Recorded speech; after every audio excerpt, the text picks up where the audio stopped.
aquellas personas que se han apartado de sus parejas, que se han apartado de aquellos esposos, y ellos creen que casarse nuevamente significa una liberación del otro cuerpo. No, tiene que morir el hombre o la mujer que quiere divorciarse, que quiere separarse, porque la palabra de Dios es exacta, precisa. Dice que muerto el hombre o la mujer recién es soltero, recién puede casarse, es viudo o viuda, pero no estando en vida. No puede ser eso, es transgredir la palabra de Dios, es fornicar, es que meterse en el adulterio. Yo no quiero ser cómplice de eso. Yo pido al Señor, siempre que me dé la sabiduría, siempre que me dé la ciencia. Yo le digo a usted, si cometemos atrocidades, tenemos que reconocer nuestra culpa, nuestra culpabilidad.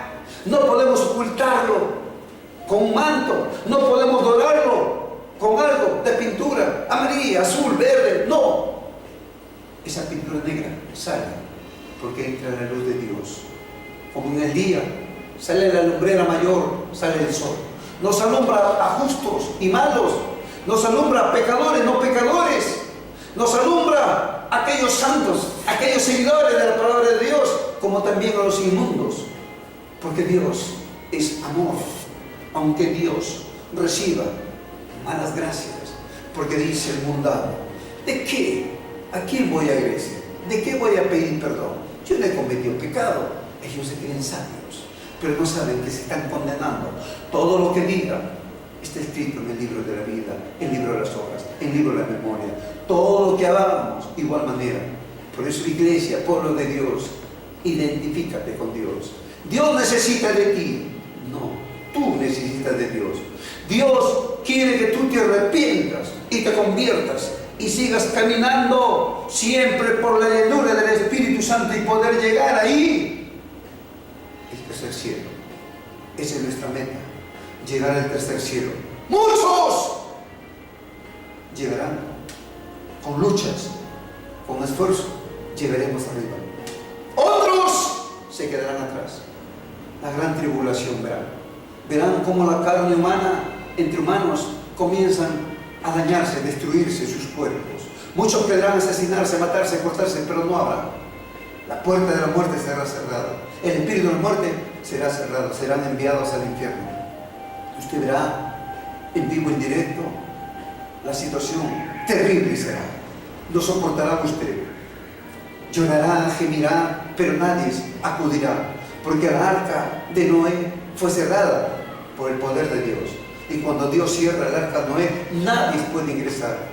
Solamente ingresan los escogidos, solamente ingresan aquellos que aman en espíritu, en verdad, a Dios, y se despojan de esa ropa, de esa vestidura de maldición, y caminan correctamente. Señor, es verdad. Lo que dice el predicador es verdad. Perdóname, Señor. Yo quiero ganarme mi corona de vida eterna.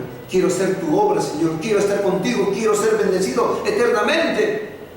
Quiero estar contigo. Padre mío, ayúdame. El Señor Jesús, el amado Espíritu Santo, el Padre Jehová nos ayuda.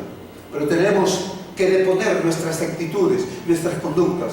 No seamos deshonestos con nuestros padres, con nuestras madres, con la esposa, con el esposo, con los hijos propios políticos, con la familia en general. No seamos hipócritas. Debemos hablar la verdad. Que fallé, perdóname. Hice lo que no hice, perdóname. Perdóname, perdóname. Reconciliándonos, pero ya nunca más hacerlo, porque Dios no le agrada eso. Si usted cree que lo va a engañar al predicador, cree que lo va a engañar al pastor, créaselo usted. Pero Dios no va a permitir eso. Esas ocurrencias solamente en su mente carne. Y esa idea viene del enemigo. Usted impíamente está inmerso nuevamente. Usted no tiene por qué pensar en eso. Solamente piensa, Señor, yo te amo. Señor, guía mis pasos. Señor, habla tú. Yo no sé qué voy a decir. Yo no sé qué voy a predicar. Solamente, Señor, me niego a mí mismo. Señor, usa mi vida. Eso usted tiene que negarse. Porque el Espíritu de Dios está en nosotros. Cuando nosotros seguimos la doctrina de Jesucristo, vive en nuestro corazón. Gracias, Padre Santo, por este tiempo, Señor. A honra y la gloria, Padre mío. Así como levantaste a Lázaro, levántanos a nosotros, Señor. Hoy, Señor, es un día muy precioso, un día lleno de amor, un día de milagros en nuestra vida. El primer milagro es la vida que tenemos, Padre. Cuídanos y sopórtanos, Padre mío, a pesar de nuestros afanes que tenemos en la vida. Perdónanos, Padre mío, toda ocurrencia no agradable ante tu vista, ante tu eterno poder. Solamente te pedimos, Señor, que tomes el control absoluto en nuestras vidas. Transfórmanos, Padre Jehová. Es una petición que siempre clamaremos. Aquellos que seguimos en un solo estado de ánimo, sean obreros, sean predicadores, pastores, sean líderes, pero Padre, te lo pedimos en el nombre de Jesús. También te pedimos, Señor, por las naciones del mundo, Señor, de esos 147 a 200 países, Padre mío, nombre por nombre, uno por uno. Somos 7.000 a 8.000 habitantes, millones, 7.000, 8.000 millones de habitantes en esta tierra. Padre mío, te pedimos, Señor, toca nuestros corazones, que sintamos permanentemente tu poder y que te amemos hasta el último de nuestros días. Padre Santo, te pido por los niños huérfanos de padre, madre, la viuda, los ancianos, los presos, los enfermos. Acude pronto sus requerimientos, Señor. Ayúdalos, Padre mío. Señor, sabemos que tu venida está cerca. Lo creemos y sabemos que tú estás con nosotros. Nosotros estamos contigo. Te amamos, te adoramos, te bendecimos. A su nombre, gloria a Dios, gloria a Dios, gloria a Dios. Aleluya. Iglesia de Dios, que Dios nos lo bendiga y muchas gracias por permitirme estar en vuestros dignos hogares. Que Dios bendiga a cada uno de ustedes, hombre, mujer, señorita, anciano, menor de edad. Que Dios me lo bendiga a ustedes. Derramo muchas bendiciones en el nombre de Jesús en vuestros hogares. Amén. Gracias.